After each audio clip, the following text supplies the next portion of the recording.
2025년도 한 해 잘 지내왔습니다. 한 해 잘 지냈는데 여전히 우리의 삶을 불안하게 만드는 요소들을 우리는 같이 지내왔습니다. 여러분 언제 가장 불안함을 느끼십니까? 각자가 처한 상황 속에서 불안함을 느끼는 그 상황이 다 다를 것입니다. 그런데 이 불안을 느끼는 가장 근본적인 이 밑바닥에는 무엇이냐면 바로 질서의 파괴입니다. 내가 진행했던 그 삶의 패턴대로 흘러가지 않을 때 우리는 불안감을 느낍니다. 이 패턴이 많이 망가지고 업다운이 심하게 되어지면 더 불안함을 느낍니다. 그래서 이 불안을 참지 못해서 그것을 해결할 수 있는 다른 방법들을 찾아갑니다. 내가 계획했던 것이 무너질 때, 내가 세워놨던 그 경계선이 무너질 때 느끼는 그 불안감. 사람들은 여전히 그 불안감을 해소하기 위해서 어떤 때는 더 많은 것을 가지려고 하고 어떤 때는 자신이 누리고 있는 그 모든 것들을 더 많이 누리고 싶어하는 그 모습으로 살아갑니다. 그렇다라고 해서 우리의 불안이 사라지지 않는 것 같습니다. 더 많이 가지면 많이 갖는 만큼 또 불안하기도 하고요. 이 문제를 해결할 수 있는 가장 큰 방법이 무엇일까? 오늘 본문 말씀을 통해서 우리가 겪고 있는 이 불안을 해결할 수 있는 한 가지 방법을 찾아볼 수가 있습니다. 그것은 바로 하나님의 창조의 질서 속으로 다시 들어가는 것입니다. 오늘 우리는 시편 148편을 함께 보았습니다. 여러분, 이 시편 148편에서 시인은 무엇을 이야기하고 있냐면 우리들에게 찬양할 것을 말씀하고 있습니다. 그런데 이 시편 148편을 보면 찬양을 해야 될 그 사람이 누구냐? 바로 사람이 먼저가 아니라 이 우주에 관한 이야기입니다. 시편 말씀을 통해서 저 높은 하늘과 해와 달과 별들아 하나님을 찬양해라. 물론 이 찬양은 이 하늘에 국한된 것이 아니라 땅에게도 하나님을 찬양하라라고 이야기하고 있고요.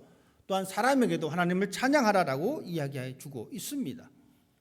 우리는 하나님의 이 찬양하라라고 말씀하신 이 말씀 속에서 우리의 불안이 해결되어지는 그 길이 무엇인지 한번 찾아보기 원합니다.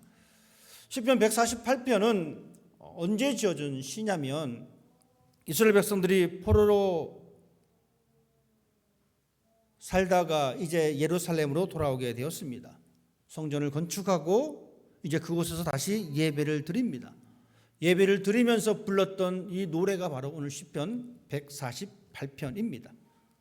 시인은 이 시편을 통해서 무엇을 말해주고 있냐면 하나님을 찬양하는 것이 이 땅에 존재하는 모든 것들의 존재의 이유다라고 설명해 주고 있습니다.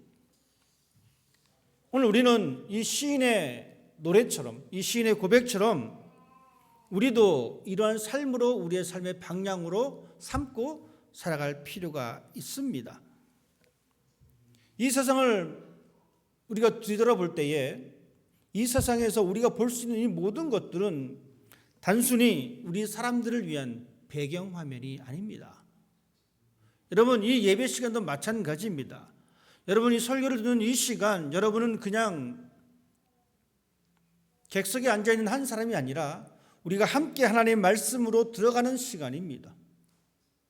이 우주 또한 마찬가지입니다. 우리가 그냥 보기 좋으라고 하늘에 별이 떠 있고 달이 떠 있고 하늘에 해가 있는 것이 아닙니다. 이 모든 것들은 각자의 존재에 맞는 목적이 있다라는 이야기입니다. 그리고 그것은 바로 하나님을 찬양하는 것입니다. 시인은 그것을 분명히 선포하고 있습니다. 오늘 우리는 시편 148편을 통해서 특별히 주목해야 할 말씀이 있습니다. 바로 6절의 말씀입니다. 여러분 6절 말씀은 이렇게 기록하고 있습니다. 그가 또 그것들을 영원히 세우시고 패하지 못할 명령을 정하셨도다. 하나님께서는 그 우주의 모든 것들을 정확하게 세우시고 패하지 못할 명령으로 정하셨습니다. 즉 변동할 수 없는 법칙을 세우셨다라는 이야기입니다. 여러분, 여기서 등장하는 이 명령이라고 하는 이 단어는 히브리어로 호크라는 단어를 사용합니다. 제가 왜 이 시간 이 단어를 설명드리냐면 이 단어가 가지고 있는 독특한 의미가 있기 때문에 그렇습니다. 이 호크라는 의미는 어떤 의미냐면 돌의 색이다라는 것입니다. 종이에 쓰는 어떤 명령문이 아니라 돌의 색인 겁니다. 경계를 정하다라는 의미를 가지고 있습니다. 즉 하나님께서 이 천지를 만드실 때에 각 피조물들이 있어야 할 그 위치가 있다는 겁니다. 하나님께서 그 경계선을 그어 놓으셨다라는 이야기입니다. 우리는 흔히 경계가 있다, 한계가 있다라고 말을 들을 때에 부정적으로 생각할 때가 있습니다. 너의 한계를 네가 정하지 마. 너의 한계를 뛰어넘어. 그러면서 격려하고 힘을 돋구는 단어를 많이 사용하기가 합니다. 하지만 중요한 것은 우리에게 분명한 경계가 존재합니다. 우리에게 분명한 한계가 있다라는 이야기입니다. 그 한계, 맨 첫 번째 나타난 그 경계가 바로 에덴 동산입니다. 하나님께서 에덴 동산을 만드시고 그 안에 선악을 알게 하는 나무를 심었습니다. 선악을 알게 되는 그 나무의 열매를 따먹고 난 이후에 아담과 하와는 에덴 동산에서 쫓겨났습니다. 교회를 다니기 싫어하는 사람들과 이야기하다 보면 이런 말을 합니다. 왜 하나님이 에덴 동산에 그 선악을 알게 하는 나무를 만들어 놔서 사람을 왜 죄를 짓게 했느냐? 여러분, 우리도 충분히 공감할 때가 있습니다. 하나님 그거 안 만들어 놨으면 그냥 에덴 동산에서 참 좋게 지냈을 텐데 왜 하필 하나님은 에덴 동산에서 그 선악과를 만들어 놔가지고 그 먹게 유혹을 해가지고 우리로 하여금 이렇게 힘들게 살게 만들었을까? 하나님께서는 이 에덴 동산을 통해서 이 호크 법칙을 세워 놓으셨습니다. 그것은 바로 우리에게 자유를 주셨지만 우리가 가지고 있는 이 자유는 분명한 한계가 있다는 이야기입니다. 이 선악을 알게 하는 나무를 통해서 결코 피조물은 창조주가 될 수 없다라고 하는 사실을 분명히 알려주신 사건입니다. 이 사건, 이 법칙이 무너지게 될 때 여러분 어떻게 되었습니까? 낙원에서 쫓겨나게 되었고 인간이 그 경계를 넘어섰을 때에 오히려 자유를 찾은 것이 아니라 무질서와 죽음만 찾아오게 된 것입니다. 여러분, 에덴이라고 하는 이 동산의 이 어원적 배경에는 어떤 말이 담겨져 있냐면 울타리가 쳐진 정원이라는 뜻이 담겨 있습니다. 즉 하나님께서는 거친 황무지로부터 그 경계를 세우셔서 그곳에 구별된 곳을 만들어 놓으셨고 아담에게 그것을 경작하라고 그 임무를 맡겨주셨습니다. 그리고 그 안에서 하나님과 친밀한 관계를 맺게 하셨습니다. 우리가 이렇게 신앙을 하는 것은 에덴으로 돌아가는 여정입니다. 여러분, 죄라고 하는 것은 단순하게 나쁜 짓을 저지른 것이 죄가 아닙니다. 죄는 결국 무엇이냐면 하나님께서 정해놓으신 그 경계를 넘어서는 것이 죄입니다. 하나님은 에덴 동산에서 선악을 알게 하는 나무로서 그 경계를 만들어 놓으셨는데 그 경계를 넘어버렸습니다. 그래서 죄인 것입니다. 하나님의 경계를 넘어서는 것, 하나님의 질서를 파괴하는 것. 아담은 이렇게 하나님의 명령, 하나님의 경계, 하나님의 질서를 뛰어넘었습니다. 그리고 그 자리에 들어가서 하나님과 같게 될 수 있다라고 하는 그런 얄팍한 생각으로 인하여 그는 쫓겨날 수밖에 없었다는 이야기입니다. 하나님께서는 우리 사람들에게 이 경계와 법칙을 세워주셨습니다. 1977년도에 우주탐사선 보이저 1호가 발사되었습니다. 여러분, 이 보이저호는 지금도 여전히 이 우주를 운행하고 있습니다. 수십 년 동안 길을 잃지 않고 그 정해진 길을 갈 수 있었던 것은 오직 먼저 세팅해 놓은 이 항법 지침에 따라서 그 길을 가고 있기 때문에 지금도 그 길을 가고 있습니다. 만약 이 보이저호가 나는 내 마음대로 갈 거야 라고 했다라면은 이미 우주에 미해가 됐거나 산산조각이 났을 것입니다. 하지만 여전히 보이저 1호는 지구와 송신하고 있습니다.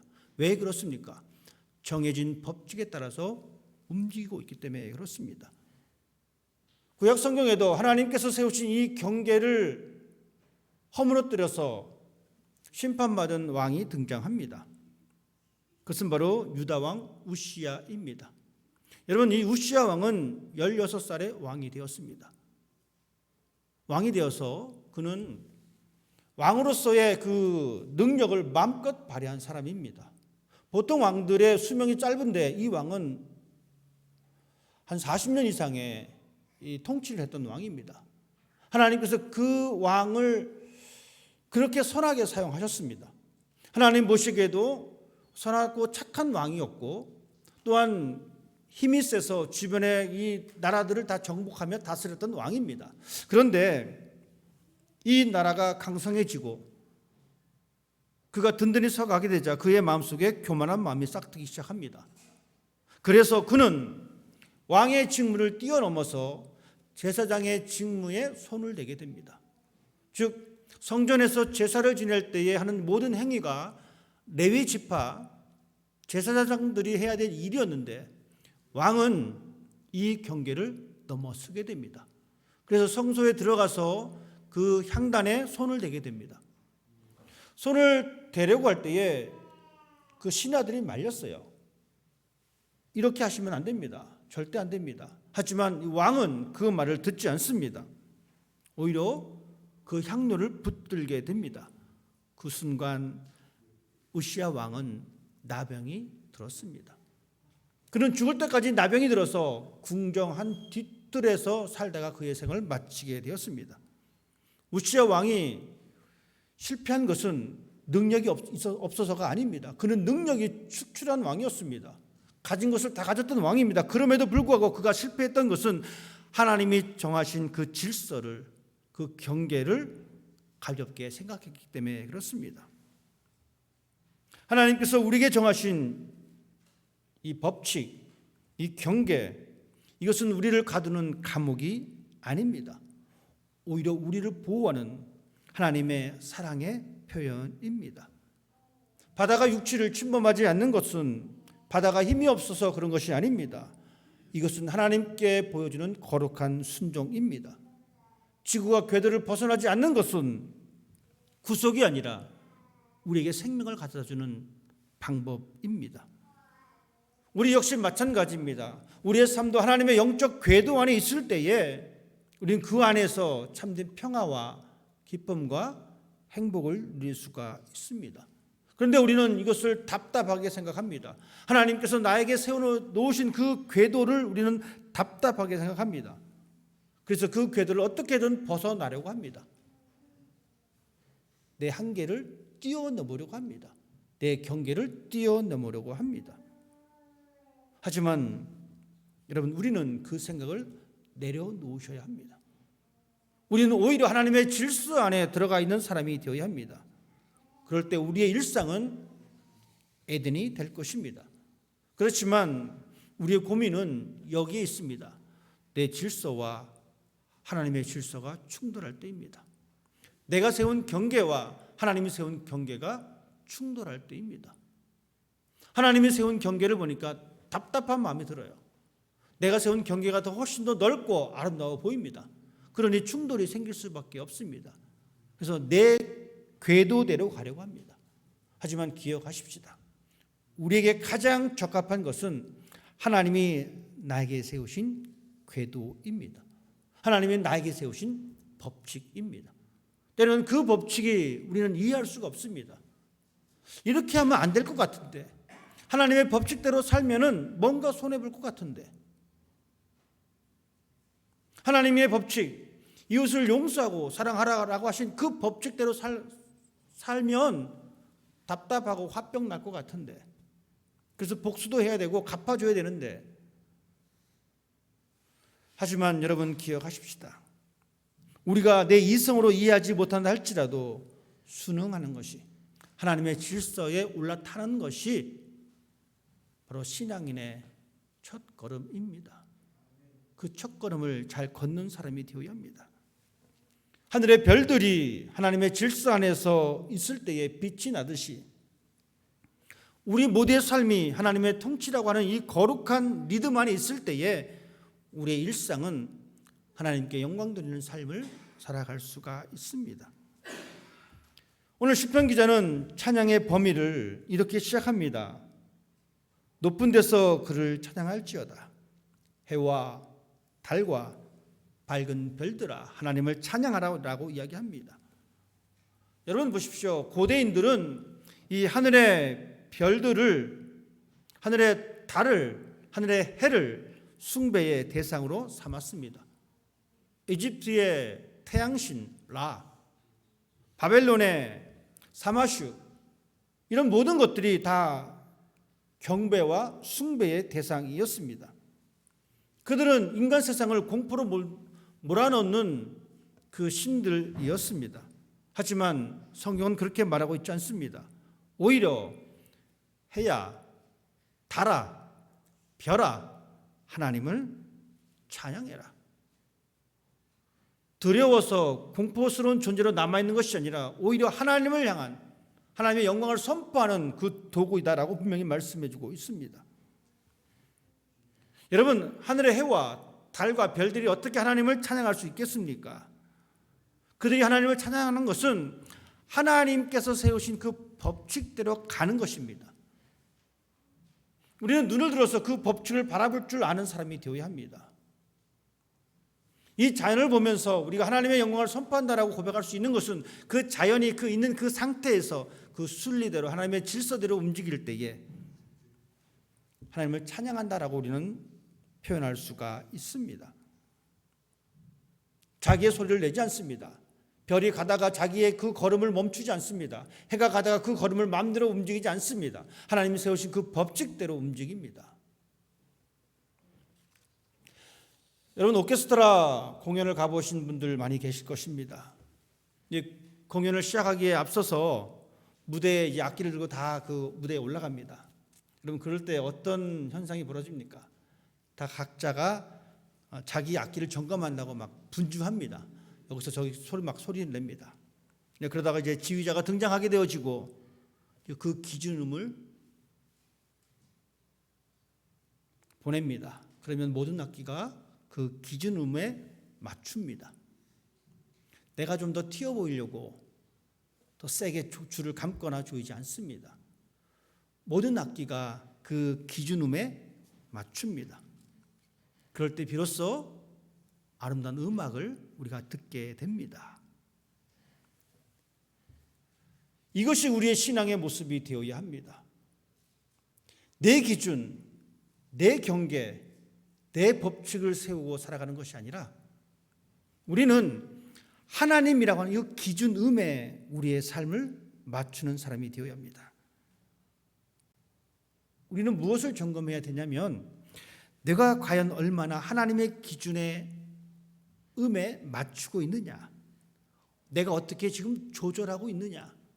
여러분, 우리가 이렇게 예배드리고 이웃을 섬기고 살아가는 이 모든 것이 바로 그 과정입니다. 하나님의 법칙에 내가 얼마만큼 조율하고 있느냐. 조율을 잘한 사람이 예수 그리스도를 닮아가는 사람이고, 조율을 마음대로 하는 사람이 예수님과 상관없는 사람입니다. 여러분은 어느 위치에 지금 계십니까? 기준음은 들렸습니다. 이미 그 기준음은 우리에게 던져졌습니다. 여전히 그 기준음은 팽개치고 내 악기에만 열중하고 있는지, 아니면 내 악기를 그 기준음에 맞추고 있는지. 여러분, 우리에게 주어진 이 삶이 때로는 소소하고 다람쥐 쳇바퀴 돌아가듯 그 삶의 한 모습이기도 합니다. 하지만 그 모습 속에서 내가 얼마만큼 하나님의 말씀에 순종하며 내 삶을 조율하고 있는지, 하나님께서는 우리에게 그 법칙을 통해서 영원히 세우시겠다고 말씀해 주고 있습니다. 우리가 불안한 것은 하나님께서 세우신 그 경계를 자꾸 넘어서려고 하기 때문입니다. 하나님의 영역인 미래를 내가 통제하려고 합니다. 하나님의 고난인 심판을 내가 휘두르려고 합니다. 그러면 그럴수록 우리의 영혼은 무질서해지고 우리는 찬양 대신 비판과 비명의 소리를 낼 수밖에 없습니다. 에덴에서 아담과 하와는 선악을 알게 하는 나무를 열매를 먹었습니다. 여러분, 그 열매 이후의 삶의 모습이 어떻습니까? 사람들은 다른 사람을 판단하고 정죄하는 일이 자신의 역할이라고 생각합니다. 선악을 알게 하시는 분은 오직 하나님이신데 우리는 그 선악을 알게 되는 나무를 먹고 내가 무엇이 선하다 무엇이 악하다라고 판단하게 됩니다. 여러분, 이것은 우리의 역할이 아닙니다. 우리의 한계가 분명합니다. 선과 악을 판단하고 심판하실 분은 오직 하나님 한 분이십니다. 진정한 복은, 진정한 축복은 내 한계를 인정하는 데서부터 시작됩니다. 나는 피조물입니다. 하나님은 창조주이십니다. 이 고백을 할 때, 그래서 우리는 이 세상의 기대치와 세상의 유혹으로부터 자유로울 수가 있습니다. 해와 달이 자기 궤도를 지킬 때 가장 질서 있고 아름답듯이 하나님을 믿는 성도들은 하나님의 말씀이라고 하는 이 궤도 앞에서 온전히 서 있을 때 가장 아름다운 그 거룩함을 드러낼 수가 있습니다. 저는 우리 모두가 그런 신앙이 되었으면 참 좋겠습니다. 자신의 한계를 알고 창조주 하나님 앞에 순종할 줄 아는 사람. 신약 성경에 보면 세례자 요한이 등장합니다. 요한은 자신의 한계를 알고 고백했던 사람입니다. 사람들은 이 요한을 메시아로 생각했습니다. 하나님의 말씀이 예언자가 사라지게 되어지고 400년 만에 나타난 이 요한을 보면서 사람들은 흥분하기 시작했습니다. 그래서 혹시 이 요한이 메시아인가라고 구름대처럼 몰려들었습니다. 하지만 요한은 어떻겠습니까? 그 모든 영광을 자기가 중간에 가로챌 수 있었음에도 불구하고 그는 것을 포기합니다. 그리고 오히려 이렇게 말합니다. 나는 그의 신발끈을 풀지도 감당하지도 못합니다. 예수님을 향하여 이렇게 말합니다. 그는 흥하여야 하겠고 나는 망해도 상관없습니다. 자신의 한계를 정확히 알았던 사람입니다. 요한은 주인공의 자리를 탐내지 않았습니다. 그는 자신이 광야에서 외치는 한 소리로서의 그 역할에 만족했습니다. 그럴 때 그는 가장 행복한 사람입니다. 이것이 바로 우리가 추구해야 할 신앙의 모습입니다. 주님보다 앞서지 않고 주님이 정하신 그 한계선 안에서 기뻐하는 것, 감사하는 것. 여러분, 이러한 사람이 하나님의 복을 경험할 수가 있습니다. 하나님의 이 법칙, 이 호크, 이 개념이 여러분 우리 일상생활에서 작동할 줄 아는 사람이 되어야 합니다. 그것은 바로 어떤 곳에서 그것이 발생할 수 있냐면 바로 이 관계에서 우리는 것을 발견할 수가 있습니다.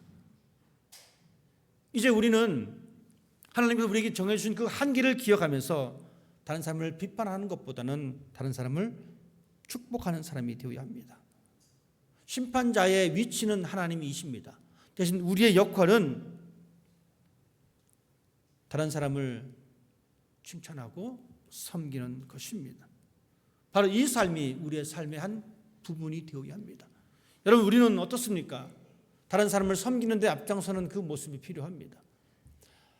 우리가 주일에 숙사하면서 각 가정마다 식사를 제공하시는 분들이 계십니다. 이것은 아름다운 섬김입니다.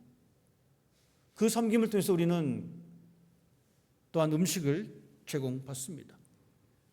음식을 제공받으면서 우리는 우리를 위해서 섬기는 사람을 위해서 어떻게 섬길 수 있느냐? 맛있게 먹어주는 겁니다. 전체 교인을 위해서 섬기기 위해서 음식을 준비했고, 음식을 먹는 사람은 또한 준비한 사람을 섬기는 방법은 짜니, 싱겁니, 여기 왜 파를 많이 넣니 이렇게 이야기하는 것이 아니라 감사함으로 맛있게 먹는 겁니다. 그러면 서로 섬김이 아름답게 이루어지는 겁니다. 찬양 역시 마찬가지입니다. 우리가 예배 전에 찬양을 드립니다. 찬양으로 앞에서 섬깁니다. 그럼 회중은 어떻게 또 그 사람을 섬길 수 있느냐? 제 시간에 함께 모여서 같이 찬양하는 겁니다. 이렇게 찬양으로 함께 섬김으로 어우러질 때에 우리는 축복의 그 자리에, 감사의 그 자리에 함께 동참할 수가 있습니다.